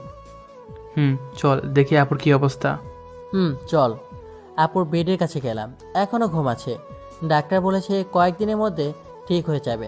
যদি তাড়াতাড়ি রক্তের ব্যবস্থা না করা হতো তাহলে তার অবস্থা খারাপ হতেও পারত। ধন্যবাদ দোস্ত, তুই রক্ত না দিলে আজকে আপুর কিছু হতো। আর সাদেক ও রিফাত, তোদেরও অনেক ধন্যবাদ পাশে থাকার জন্য। হে মামা, বন্ধুদের মাঝে নো সরি, নো থ্যাঙ্কস। তোর বোন মানেই তো আমাদেরও বোন। নিজের বোনের সাহায্য করলে কি কাউকে ধন্যবাদ দেয়? তোরাই প্রকৃত বন্ধু। বন্ধু, এখন আমায় যেতে হবে ভার্সিটিতে, একটু কাজ আছে। পরে এসে আলিশা আপুকে দেখে যাবো নি। কি কাজ? মাইশা আপুর কাছে যাব একটু কথা বলার জন্য। আচ্ছা যা। ওখান থেকে বের হয়ে সোজা ভার্সিটিতে আসলাম। এসেই মাইশা আপুকে খুঁজতে লাগলাম। কিছুক্ষণ খোঁজাখুঁজির পর পেলাম। আপু একটা ছেলের সাথে ক্যান্টিনে হেসে হেসে কথা বলছে। সেটা দেখেই তো আমার মেজাজ গরম হয়ে গেল। আমি যে, মাইশা আপু, নীল কবে আসলি? কালকে আসি। ও, তোকে পরিচয় করিয়ে দিই। এ হলো জাবির, আমার বয়ফ্রেন্ড। আর জাবির, এ হলো নীল, আমার ভাইয়ের মতো। আব্বু আম্মুর খুব আদরের। তোমার সাথে দেখা হয় ভালো লাগলো নীল। আপু, তোমার সাথে আমার কিছু কথা আছে। হ্যাঁ বল। এদিকে আসবে একটু? জাবির 1 মিনিট। হ্যাঁ বল। আপু, তুমি রিলেশন শুরু করেছো? হ্যাঁ করেছি, দেখলি তো। কিন্তু আপু, তুমি তো জানো আমি তোমাকে ভালোবাসি। সে কি আমার থেকেও ভালো? আপু, ভালোবাসার বয়স কোনো মেটার না। আপু, আমি তোমায় ছাড়া বাঁচবো না। তারপর মাইশাপু বলল, আর একবার যদি ভালোবাসি বলেছিস তারপর তোর বাসায় বলে দেব, ফালতু ছেলে। কি হয়েছে, তুমি মারলে কেন নীলাকে? কিছু না, এইসব ছেলেদের মুখে যেন ভুল করেও না পড়ি। চলো। আপু আমায় 3টা চড় মারলো, কিছু মনে করতাম না, কিন্তু সবার সামনে মারলো। খুব খারাপ লাগছে। চোখ দিয়ে দুপোটা পানি পড়লো। যাক, যাকে এত ভালোবাসলাম সে কিনা এভাবে, কিছু ভাবতেই পারছি না। চলে আসলাম হোস্টেলে, এসে শুয়ে পড়লাম। আমার আবার একটা অভ্যাস আছে, যখন আমার সাথে খারাপ কোনো কিছু ঘটে তখন আমার খুব ঘুম পায়। আসলে সেই অবস্থাটা তাড়াতাড়ি কাটাতে চেষ্টা করি, তাই এসেই ঘুমিয়ে পড়লাম। একেবারে এক ঘুমে সন্ধ্যা। রিফাত এসে ডাকাডাকি শুরু করেছে। ওই বেটা উঠ, আর কত ঘুমাবি? কয়টা বাজে দোস্ত? 7:30। কি, সকাল হয়ে গেছে? তুই রাতে ঘুমাইছিলি? না তো। ভার্সিটি থেকে আসার সময় কিছু কি খেয়ে আসছিলি? ওই বেটা কি বলিস, আমি ওইগুলা খাই? তাহলে তুই 12টা থেকে 7:30 পর্যন্ত কেমনে ঘুমাইলি ভাই? জানি না, খারাপ লাগছিল তো তাই। কেন, কিছু হয়েছে? না, কিছু হয়নি। তুই বলবি না? আরে পরে বলবো, এখন বললে আবার মনটা খারাপ হয়ে যাবে। আচ্ছা চল এখন। কই যাব? আলিশা আপুকে দেখতে যাবি না? হ্যাঁ যাবো তো। আপুর জ্ঞান ফিরেছে? দুপুরে। তুই তো তখন মরার মতো ঘুমাচ্ছিলি, তাই ডাকিনি আমি, গেছিলাম দেখা করতে। ও, কেমন আছে এখন? আলহামদুলিল্লাহ, মোটামুটি ভালোই। আর গেলেই দেখতে পাবি। আচ্ছা, আগে কিছু খেতে হবে দোস্ত, সকাল থেকে কিছুই খাইনি। তোর জন্য খাবার রাখা আছে, খেয়ে নে। আচ্ছা দোস্ত, আমি ফ্রেশ হয়ে বের হচ্ছি, তুই দাঁড়া। আমি আছি, তুই তাড়াতাড়ি কর। আচ্ছা। ঘুমটা হয়ে খুব ভালোই লাগছে, শুধু ভালো না, অনেক ভালোই লাগছে। হালকা হালকা অনুভব হচ্ছে শরীরের মধ্যে। রাতের বেলা গোসল করলাম, আরও হালকা লাগছে এখন। খাওয়া দাওয়া করে বের হলাম আলিশা আপুকে দেখতে। এতক্ষণ সময় আমার সাথে যে সকালে কি হয়েছিল তা মনে ছিল না। স্বাভাবিকভাবেই আপুকে দেখার জন্য গেলাম। হাসপাতাল আমাদের ম্যাচ থেকে খানিকটা দূরে, তাই আমরা রিক্সা করে গেলাম। হাসপাতালে যেয়ে দেখি আপু শুয়ে আছে, তবে দেখে মনে হচ্ছে আগে চেয়ে এখন অনেক ভালো আছে। আন্টির সাথে কথা বলছিল, সাথে আঙ্কেল আর সিয়ামও আছে। আমাদের দেখে, আরে নীল, কেমন আছো? যেহেতু সিয়ামের বোন তাই আগে থেকে আমাদের চিনত। ভালো আছে আপু।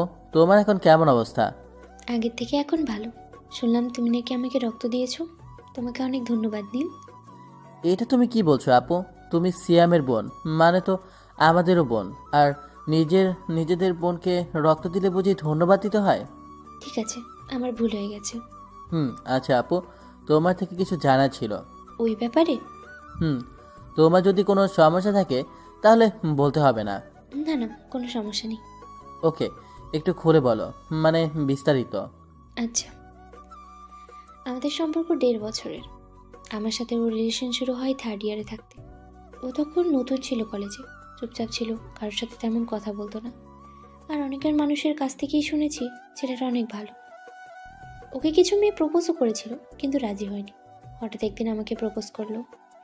আমি কিছুদিন সময় চাইছিলাম, তারপর আরও অনেকের কাছ থেকে ওর ব্যাপারে ভালো কিছু জানতে পারি, তারপর রাজি হয়ে যাই। সেদিন ছিল ওর বন্ধুর জন্মদিন, আমাকে যেতে বলেছিল, আমিও গিয়েছিলাম। সব কিছু শেষ করে যখন বাসায় আসবো, ওর বন্ধু বলেছিল বাসায় পৌঁছে দিতে। আমি প্রথমে রাজি হইনি, কিন্তু অনেক জোরাজোরিতে রাজি হয়ে গেলাম। যখন আসছিলাম তখন ওর সাথে আরও কিছু বন্ধু ছিল। অর্ধেক রাস্তায় আসার পর ওরা গাড়ি থামিয়ে আমাকে জোর করে গাড়ি থেকে নামায়। আমি যখন চিৎকার করি, ওরা আমার মাথায় কিছু একটা দিয়ে আঘাত করে। তারপর আর কিছু মনে নেই। বুঝলাম, কিন্তু ছেলেটার নাম কি? রিয়ান। কিন্তু সিয়াম যে বলল ওর নাম রুদ্র। না না, রুদ্র তো আমার বন্ধুর নাম। ওর বাসা কই? সিলেট, আর এখানেও পড়াশোনা করার জন্য এসেছিল। আচ্ছা ঠিক আছে আপু, দেখি কিছু করা যায় কিনা। আচ্ছা। তারপর সেখান থেকে বাসে আসলাম, ভাবলাম কলেজে যাব, কিন্তু আবার ওই ঘটনা মনে পড়ার পর আর যেতে ইচ্ছে করছে না। এতদিন তো মাইশা আপুকে দেখার জন্য গিয়েছিলাম, এখন কি করব? ও তো এখন অন্য কারো। ঠিক আছে, আর কোনো দিন বিরক্ত করব না। তারপর রিফাত আসলো। কে রে, কলেজে যাবি না? না, তুই যা। তারপর রিফাত অনেক জোরাজুরি করার পর ভার্সিটিতে গেলাম, যে দেখি মাইশা আপু গেট দিয়ে ওর গল্পের সাথে হাত ধরে আসতেছে। দেখে মনটা অনেক খারাপ হলো। কিছুক্ষণ পর এক ফ্রেন্ড কোথা থেকে দৌড়ে এসে বলল, দোস্ত, একটা কাহিনী হয়ে গেছে। কি? সিয়াম জানতে পেরেছে ছেলেটাকে। কিভাবে? জানি না, তবে ওই তোদের ডাকছে। কোথায়?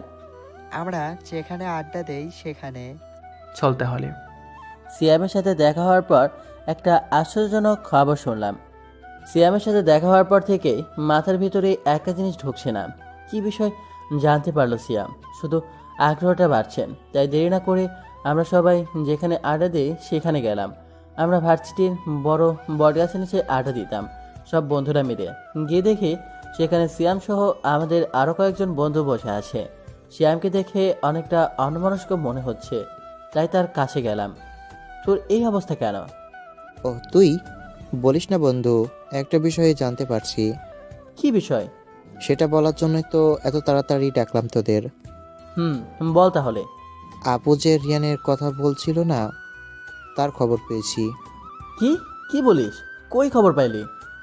অনেক কষ্ট করে বের করেছি দোস্ত। এই যে, এটা ওর ঠিকানা। তো কার জন্য অপেক্ষা করছে? চল যাই। যাবো, তবে এখন না। কেন? মনে নেই আজকে কার ক্লাস আছে? কার? শ্রুতি ম্যামের। ও আচ্ছা, তাহলে তো ফাঁকি দেওয়া যাবে না। চল। আপনারা কি ভাবছেন আমরা ম্যাম দেখতে যাচ্ছি? ভুল। আসলে নাম শ্রুতি, কিন্তু কাজে বিশ্রুতি। দেখতেও হাতির ভাষণ, আর ব্যবহারও সেই রকম। তাই তাই তার ক্লাস ফাঁকি দিলে অবস্থা খারাপ করে ছাড়বেন। ক্লাসের দিকে যাচ্ছিলাম, এমন সময় জাবির ভাইয়ের সাথে দেখা। তো জাবির ভাইয়া ডাক দিলেন। এই নীল, ভাইয়া। কেমন আছো? ভালো, আপনি? ভালো। আসলে সেদিন মায়ের যা করলো একদম ঠিক করে নাই, তাই ও তোমার সাথে কথা বলতে চায়। আচ্ছা ভাইয়া, আমার তো এখন ক্লাস আছে, তাই যেতে হবে, পরে কথা বলবো। আচ্ছা, কিন্তু বলিও ক্লাস শেষে ক্যান্টিনে তোমার জন্য অপেক্ষা করব। আচ্ছা, আমি আসার চেষ্টা করব। আচ্ছা। জাবির ভাইয়ের আচরণ ভালো লাগলো, তাই ঠিক করলাম যেহেতু মাইশা আপু ডেকেছে, তাই ক্লাস শেষ করে দেখা করব। তারপর ক্লাসের দিকে রওনা দিলাম। শুরু হয়ে গেছে। অনেকক্ষণ থিয়েটার দেওয়ার পর ক্লাসে ঢুকতে দিল। ক্লাস শেষ করে বন্ধুদের বললাম, আচ্ছা তোরা বাইরে একটু অপেক্ষা কর, আমি একটু আসছি। এই সময় তোর আবার কি কাজ মনে পড়লো? তোরা যা, আমি যাচ্ছি, জাস্ট 5 মিনিট সময় দে। আচ্ছা, তাড়াতাড়ি আসিস। আচ্ছা। তারপর সেখান থেকে চলে আসলাম আপুর কাছে। এসে জিজ্ঞাসা করলাম, আপু আমায় ডাকছিলে? নীল, কেমন আছিস? খুব ভালো। তুই এখনো আমার উপর রেগে আছিস? না, বলো কি বলবা। দেখ, তুই আমার ভাইয়ের মতো। আমার বাবা মাও তোকে তাদের সন্তানের মতোই মনে করে। তার উপর আমি তোর থেকে বড়, তাই তোর উপর হাত তুলেছিলাম। কিন্তু তারপর থেকে বিশ্বাস কর আমি অনুতপ্ততায় ভুগছি। তাই জাবিরের মাধ্যমে তোকে ডেকে নিয়ে আসলাম। আমায় মাফ করে দে বোন হিসেবে। আচ্ছা আপু, কোনো ব্যাপার না। তোমাদেরকে একসাথে দেখে অনেক ভালো লাগলো। ধন্যবাদ। তোমাকেও। আচ্ছা আমি গেলাম। কই যাবি? আমার বড় আপুর সাথে আর প্রেম করা হলো না, যাক বাদ দেই। আমার বন্ধুরা আমার জন্য অপেক্ষা করছে, তাদের কাছে গেলাম। তারপর সবাই মিলে রিয়ানের বাসায় গেলাম, তাকে নিয়ে তার বন্ধুদের কাছে গেলাম। এরপর সবাইকে একসাথে ধরে নিয়ে আসলাম। ভাবছেন কি হচ্ছে, তাই না? সাথেই থাকুন, তাহলে বুঝতে পারবেন। বলেছিলাম না আমার বন্ধুরা সবাই স্থানীয়, আমি আর সাদেক শুধু বাহিরের। রিফাতের চাচু রাজনীতির লোক, তাই সাহায্য নিয়ে সবাইকে ধরে ফেলি। বেশি বেগ পেতে হয়নি। তারপর তাদের সবাইকে নিয়ে আসি আলিশা আপুর বাসায়। আলিশা আপু রিয়ানকে দুটো থাপ্পড় মারে, সবাই তার কাছে ক্ষমা চায়। তারপর আমরা সবাইকে পুলিশের হাতে তুলে দিই। এসব কিছুর প্ল্যান করেছিলাম আমি। যেহেতু আমাদের কাছে প্রমাণ আছে, সেহেতু সহজে সাড়া পাবে না। আলিশা আপু তাড়াতাড়ি সুস্থ হওয়ায় তাকে আজকে হাসপাতাল থেকে ছেড়ে দিয়েছে। আর আজকে সবাইকে ধরতে পারায় আপু খুব খুশি। নীল, জি আপু। অনেক ধন্যবাদ তোমাকে। আরে এসব দিতে মানা করেছিলাম না আমি? দেওয়া জরুরি ছিল তাই দিছি। মানে? কিছু না। আচ্ছা আপু, আমি গেলাম। আচ্ছা। নিজের খেয়াল রেখো। আচ্ছা। বাই। বাই। আসার সময় আন্টি অনেক জোরাজুরি করতেছে খাওয়া দাওয়া করার জন্য, তাই খাওয়া দাওয়া করে হোস্টেলে চলে আসলাম। তারপর আবার মাইশা আপুর কথা মনে পড়লো, তাই ফেসবুকে গেলাম। গিয়ে দেখি আপু স্ট্যাটাস দিয়েছে, in an open relationship with Jabir Ahmed. এটা দেখে মনটা অনেক বেশি খারাপ হয়ে গেল। তাই ফেবো থেকে বাইর হয়ে আসলাম। তারপর রুমের বাইরে আসলাম। ভাবতেছি বড় আপুর সাথে আর প্রেম করা হলো না। ভাবতে ভাবতেই একটা আনোয়ার নাম্বার থেকে ফোন এলো। হ্যালো। হ্যালো, কে বলছেন? চিনতে পারোনি? না, কে বলছেন? আরে আমি আলিশা। ও আচ্ছা, আলিশা আপু, তোমার নাম্বার সেভ করা ছিল না। ও আচ্ছা। এখন কেমন আছো আপু? যেমনটা দেখে গেলে ঠিক তেমনটাই আছি। ও আচ্ছা। রাতে খেয়েছো? কি বলো আপু, কিছুক্ষণ আগেই না তোমাদের বাসা থেকে খেয়ে আসলাম। ইস, মনে ছিল না। মন কোথায় থাকে? মন মনে হয় আবারও হারিয়ে গেছে। ও আচ্ছা, তাই এবার ভালোর কাছে না খারাপের কাছে গেছে? ভালোর কাছে গেছে। তা কে সে? সময় হলেই বুঝতে পারবে। কি বুঝতে পারবো? কিছু না, বাই। লাইনটা কেটে দিল, কিছুই বুঝতে পারলাম না। তারপর আবার রুমে এসে ঘুমিয়ে পড়লাম। সকালে সিয়াম ফোন দিল আর বলল কলেজে যাওয়ার সময় আলিশা আপুকে নিয়ে যেতে। ও নাকি কোনো একটা কাজে যাবে, তাই আজ আপুকে নিয়ে যেতে পারবে না। তাই বললাম ঠিক আছে, আপুকে রেডি থাকতে বল। তারপর রেডি হয়ে সিয়ামের বাসার গেটের সামনে গেলাম। গিয়ে দেখি আপু আগে থেকেই তৈরি হয়ে আছে। তাই আপুকে নিয়ে কলেজের দিকে রওনা হলাম। আলিশা আপুকে নিয়ে ভার্সিটিতে এলাম। সারা রাস্তায় আপু আমার দিকে চেয়ে আসছিল, তাই তাড়াতাড়ি ভাড়া মিটিয়ে কলেজের দিকে গেলাম। আপু পেছন থেকে অনেকবার ডাকলো, আমি না শোনার ভান করে চলে আসলাম। এসেই ক্লাসে ঢুকলাম। এদিকে ক্লাস হচ্ছে আর ওদিকে আমি ভাবছি কি হচ্ছে আমার সাথে। আলিশা আপু আমার প্রেমে পড়ে গেল নাকি? না না না, এটা কিভাবে সম্ভব? আমার মাথায় কিছুই ঢুকছে না। কি হচ্ছে? একদিকে মনে হচ্ছে আপু শুধু ফ্রেন্ডলি ব্যবহার করছে আমার সাথে। ভাই, এই চিন্তায় মনে হচ্ছে পাগল হয়ে যাবো আমি। কিন্তু আছে না আমার কিছু কলেজের বন্ধু, তারা থাকতে এত তাড়াতাড়ি পাগল হই কিভাবে? কি ব্যাপার দোস্ত, কিসে এত ভাবনা তোমার? আরে না, কিছু না। না না, কিছু তো আছে, আমাদের কাছেও লুকাবি? দোস্ত, আমাদের মনে হয় ও প্রেমে পড়েছে। তুই বেশি বুঝিস না। আমায় তো বুঝতে হবে রে। ভাই, তুই বসে থাক, আমি গেলাম।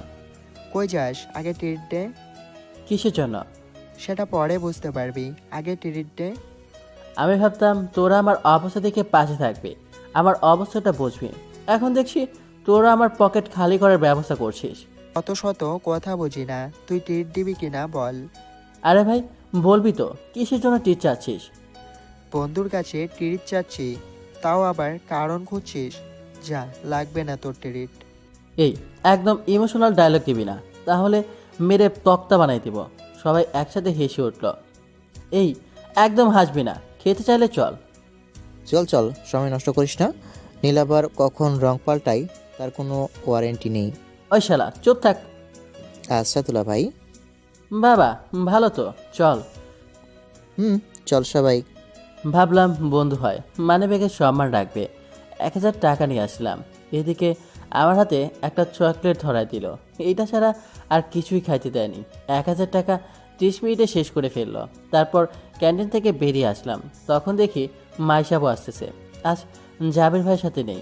আজ জাবির ভাইয়া সাথে নেই। আমার কাছে এসেই, নীল কেমন আছিস? খুব ভালো, তুমি? এই তো ভালোই আছি। তো জাবির ভাইয়া কোথায়, দেখছি না যে? ও অসুস্থ, কিছুই ভালো লাগছে না। কি হয়েছে ভাইয়ার? হাত কেটে গেছে। কেমনে? আর কোন হাসপাতালে ভর্তি করা আছে? হাসপাতালে নেই, কি যেন রান্না করতে গিয়ে হাত কেটে ফেলেছে। যাক বাবা, এই মায়ের লগে প্রেম করে নিয়ে খুব ভালো হয়েছে। আমার কি অবস্থা করতো তাহলে? হুম। আচ্ছা আপু, আমি চাই। আচ্ছা। ওখান থেকে কেটে পড়লাম। কি মেয়ে রে বাবা, এর হাত থেকে বাঁচা গেছে এটাই বড় কথা। তারপর কোথা থেকে যেন আলিশা আপু এসে আমার কলারটা ধরলো। ওই মেয়েটার সাথে কিসের এত কথা তোর?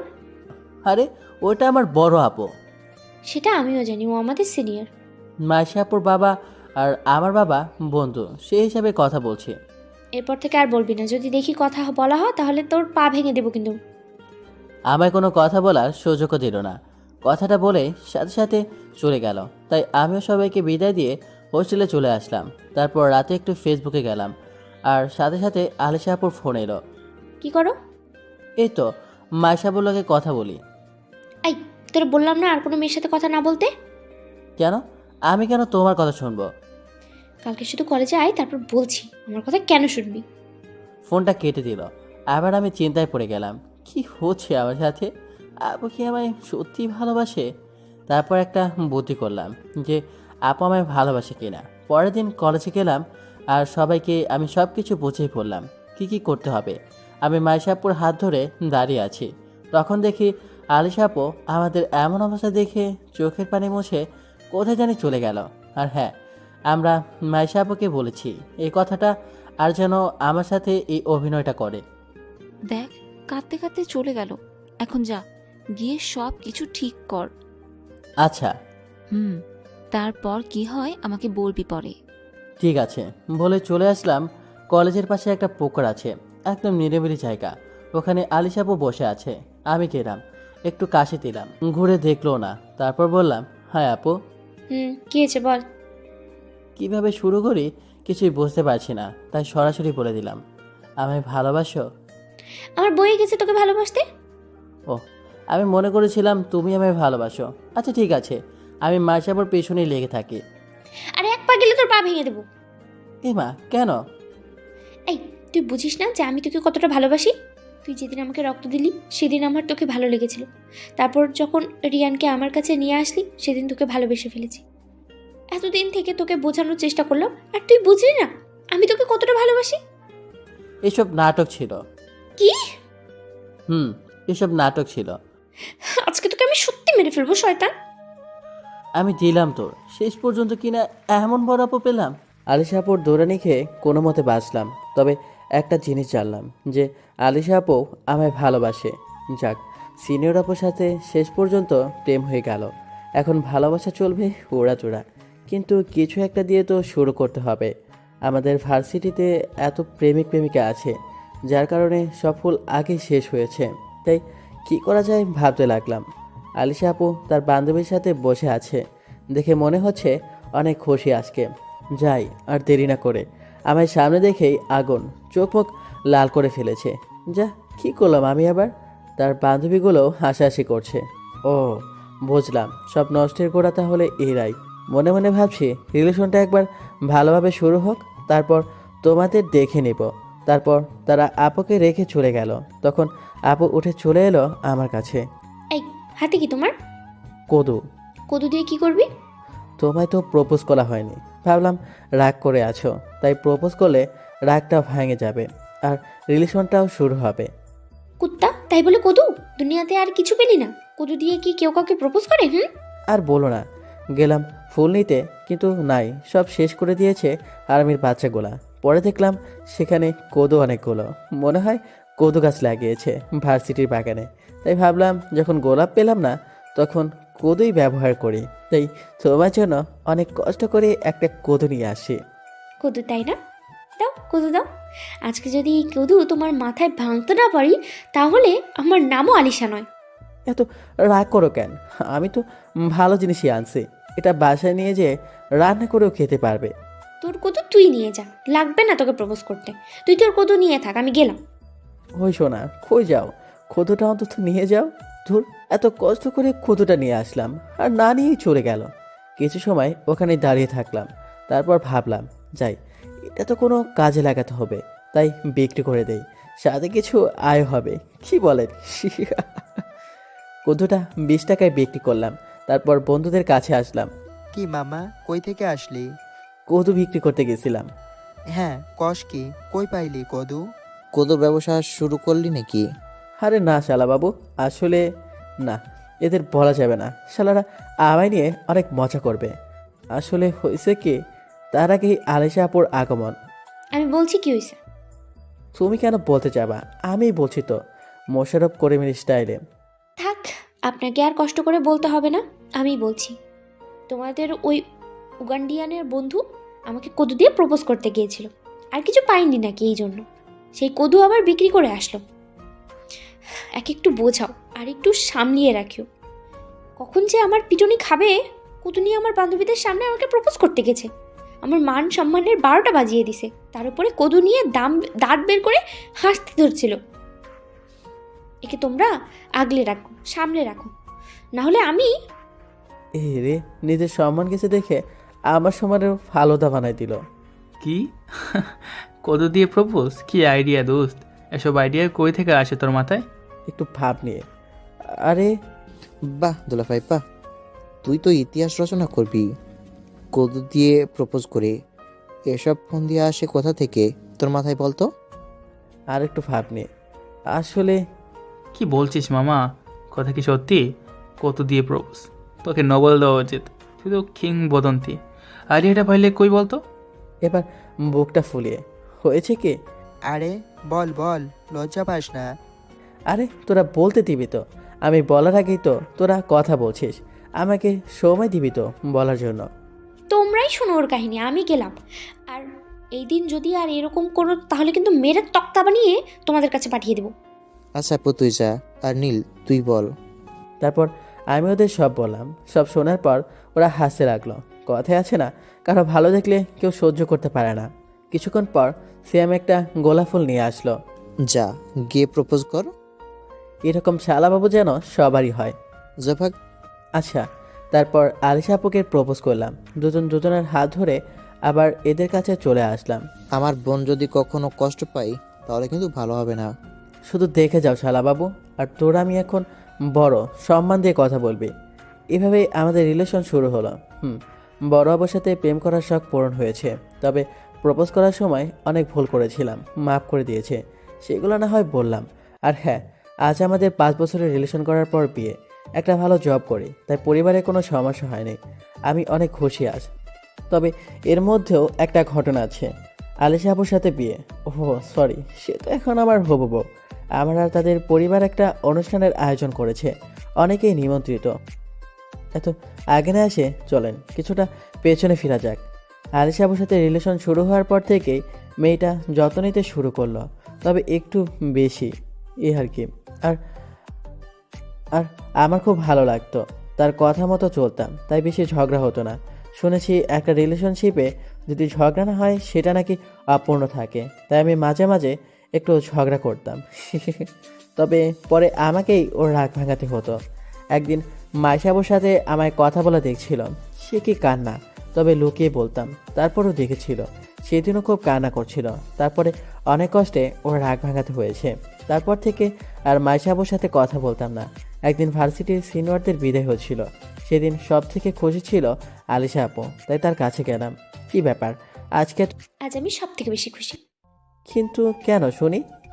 কারণ আজকে আমার সতীন চলে যাচ্ছে ইউনিভার্সিটি থেকে। কবে শুটিং হলো মাইশা আপু তোমার? কে তোমাকে বলতে হবে কেন? না, এমনি বললাম আর কি। কেন, আমার বুঝি শোনার প্রয়োজন নাই? না, তোমার শোনার কোনো অধিকার নেই। যাও তো, আমি একটু মজা দিতে দাও। আচ্ছা আচ্ছা, যাচ্ছি। যাও। পাগলিটা সেদিন শুধু শুধু খুশি হয়েছিল। তার তো মনে ছিল না সেও পরের বছর চলে যাবে এই ভার্সিটি থেকে, আর আমায় থাকতে হবে আরও 1টি বছর। দেখতে দেখতে ওই বছর একটিও চলে গেল। যখন শেষ দিন ভার্সিটিতে আলেসে আপু, তখন সে কি কান্না! আরও একবার দেখতে হলো, সবার সামনে জড়িয়ে ধরে কাঁদতে লাগলো। ওই পাগলি, এত কাঁদো কেন? শুধু তো ভার্সিটি ছাড়ছ, দূরে তো আর যাচ্ছ না। জানি না, আমি যাব না, আবার পড়বো। তোমাকে ছাড়া একা থাকতে পারবো না আমি এই 1 বছর। পাগলামি করবা না, ভালোভাবে পরীক্ষা দেবা। আর আমি তো আছি সবসময় তোমার সাথে। আর এই 1 বছর দেখতে দেখতে কেটে যাবে। তারপর ভালো একটা জব নিয়ে সোজা তোমার বাসায় চলে যাব। আর আমার সাথে তো সবসময় আমার শালাবাবু আছে, চিন্তা করিও না। অনেক কষ্টে বোঝানোর পর পাগলিটা রাজি হলো। ও ভার্সিটি থেকে চলে যাওয়ার পর ভেবেছিলাম একাকিত্বটা বাড়বে, কিন্তু উল্টো আরও বেশি সম্পর্কে মজবুত হতে লাগলো। হঠাৎ দেখা করা, সারাদিন কথা বলা, সে যে দূরে সেটা মনেই হতো না। কেটে গেল আরেকটি বছর। এই থেকে সম্পর্ক মজবুত হতে লাগলো, আর বন্ধুত্বটাও। সিয়াম, আমি, সাদেক, রিফাত, সাথে আরও কিছু বন্ধু। পরীক্ষায় ভালো রেজাল্ট করলাম সবাই। আল্লাহ তাআলা আমাদের বন্ধুত্বটাকে এত মজবুত করেছে যে সবাই একসাথে একটা মাল্টিন্যাশনাল কোম্পানিতে জয়েন করি। তারপর আমার 1 বছর লেগে যায় ভালো পজিশন তৈরি করতে। তারপর সিয়ামের মাধ্যমে আলশাপুর বাবা মার সাথে আমার আব্বু আম্মুর বিয়ের কথা পাকাপাকি করে আসে। তারপর আজ আমাদের বিয়ে। আমার পাশাপাশি আলিশা আপুকে বসানো হয়েছে। মেয়েটাকে আরও অনেক সুন্দর লাগতেছে আজকে। সবাই বিয়েতে এসেছে। ও হ্যাঁ, মাইশা আপু এসেছে, সাথে তার কোলে একটা ফুটফুটে বাচ্চা মেয়ে। এই বাচ্চা মেয়ের বাবা আমার হওয়ার কথা ছিল। উফ, বুঝলো না। আবার আমার কেউ লজ্জা ভাবেন না যে বিয়ের দিনে এসব বলছি। আর আপনাদের আমার বিয়েতে আসার জন্য আমন্ত্রিত করলাম। সিয়াম, জাবির, রিফাত, শারফ, নাইম, শুধু তোরা আসবি না। জাবির ভাইয়ের সাথে মাইশাপুর বিয়ে হয়েছে, সবাই অনেক খুশি। এই দেখো, মাইশাপুকে আজ অনেক সুন্দর লাগতেছে। ওরে টিচার, তোরে আজ আমি মজা দেখব। রাতে তোর পাশে আমি এত সুন্দরভাবে সেজে আছি, কই আমার প্রশংসা করবি? হে মা, আজ না আমাদের বাসরাত, এটা তুমি করতে পারো না। কি করতে পারি না পারবি সেটা রাতেই বুঝবি। তারপর এভাবে আমাদের বিয়েটা হয়ে গেল। কিছুক্ষণ পর, কি মামা, হয়ে যাক একটা সেলফি? হ্যাঁ অবশ্যই। ভাবি রেডি? রেডি। ক্যামেরায় বন্দী হলাম আমার সবথেকে প্রিয় 4 জন মানুষের সাথে। ভালো থাকুক তারা, আর আশা করি সবসময় একসাথে থাকতে পারবো। তারপর ওদের সাথে আমি ছাদে গেলাম। আর আলিশা আপু, থুরবাল, কচি ঠেলায় কি যে বলি, সে তো এখন আমার বউ। ওরে বাসর ঘরে নিয়ে গেল আমার কিছু আপুগুলো, আর আমি ওদের সাথে আড্ডা দিতে লাগলাম। কিছুক্ষণ পর আমি এসে আমাকে ঝাড়ি দিয়ে বাসর করে যাইতে বলল। আমার সব হারামি বন্ধুরাও আমার রুমে দরজার সামনে নিয়ে আসলো। ভয় হচ্ছে খুব। তারপরেও ওরা আমায় জোর করে ঠুকিয়ে দিল বাসর ঘরে। মামা, বিড়ালটা কিন্তু ভালোভাবে মারিস। যাবি তুই? তোর তো আর কোনোদিন বিয়ে হবে না রে। আমি বিয়ে করুম না। বাকি কথা কালকে বলিস, যা ভাগ। আচ্ছা আচ্ছা, যাচ্ছি। তারপর রুমে ঢুকলাম, দেখি আমার সিনিয়র বউ বসে আছে, অনেক সুন্দর লাগতেছে। তারপর আমি ওর সামনে যাওয়া মাত্রই নিচে এসে আমার সালাম করলো। আমি ওরে উঠিয়ে বললাম, বেঁচে থাকো মা। এটা শোনার পর রেখে আগুন। তারপর একটা থাপ্পড় দিয়ে সোফায় বালিশ দিয়ে দিল শুতে। কি মেয়ে রে বাবা! থাক, আর কিছু বললাম না। মন খারাপ করে সোফায় শুয়ে আছে। কিছুক্ষণ পর বলল, কেউ যদি এখানে আসতে চায় তো আসতে পারে। আমি শোনা মাত্রই দৌড়ে চলে গেলাম ওর কাছে। তারপর ওর সাথে অনেক গল্প করলাম আগামী দিনের ভবিষ্যৎ নিয়ে। তারপর ওরে বললাম, আচ্ছা আলিশা আপু, থুকু বউ বাসু করে বিড়াল মারে কেমনে? আসো সেটা শিখাই দিই। তারপর ও আমার ঠোঁটে চুমু দিল। আমিও এভাবে ওর সব জায়গাতে চুমু দিতে লাগলাম। এভাবেই হারিয়ে গেলাম একটা অজানা ভালোবাসায়। এখনও বিয়ে হয়নি, তাই এত কিছু বলতে পারলাম না। আর বিয়ে তো দূরের কথা, প্রেমও করতে পারলাম না এখনও। সিনেমা শেষ, আসতে পারেন। সত্যিকারের ভালোবাসাগুলো মনে হয় এভাবেই সমাপ্তি হয়। বেঁচে থাকুক সবার ভালোবাসা। ভালো থাকবেন সবাই। আল্লাহ হাফেজ।